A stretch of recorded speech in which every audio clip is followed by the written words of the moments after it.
Here is a G+4 building, and I am going to give you an overview that how can we design this building, how can we electrically design this building.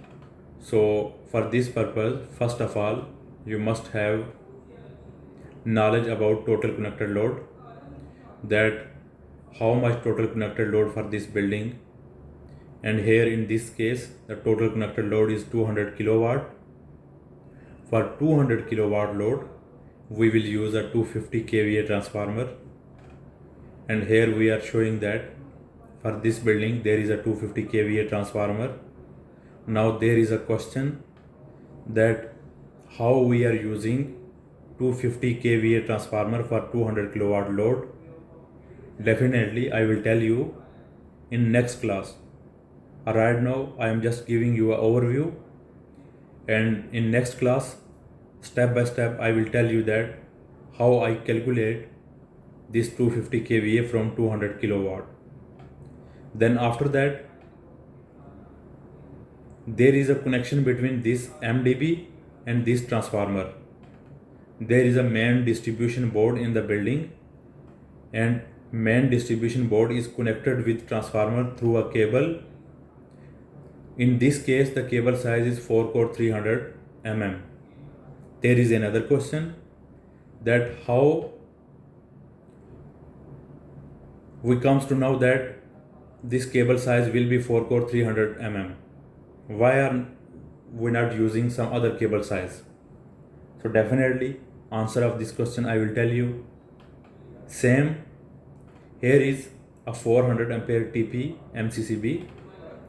Inside the MDB there will be a main breaker, main MCCB, and its rating is 400 ampere.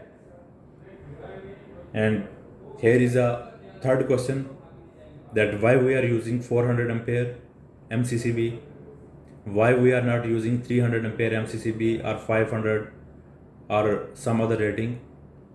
So these are things based on some calculation that I will tell you.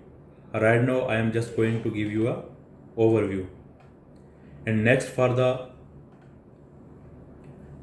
building, I already told you that this building is G+4. It means that there are some shops and some other things are in ground floor, and there are 4 floors. So for ground floor we make a separate SMDB. For first floor, second floor, third floor, fourth floor, we make separate 4 SMDBs.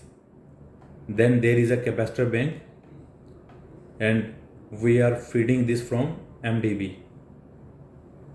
Here is most important thing, SMDB-LL. Why we write here SMDB-LL? Because this SMDB having a meter. This meter is also called landlord meter. It means that bill for this meter will be from landlord side. There will be some common load in the building, for example lights on entrance, lights on corridors, fire pump. Definitely fire pump is common for all building, for all tenants, for all shops, and also for owner, that in case of fire. And similarly water pump is common for whole building, booster pump is common for whole building. This common load will come in this SMDB, and owner is responsible for its billing. That's why always common load will come in a separate SMDB, and we will feed common load from here.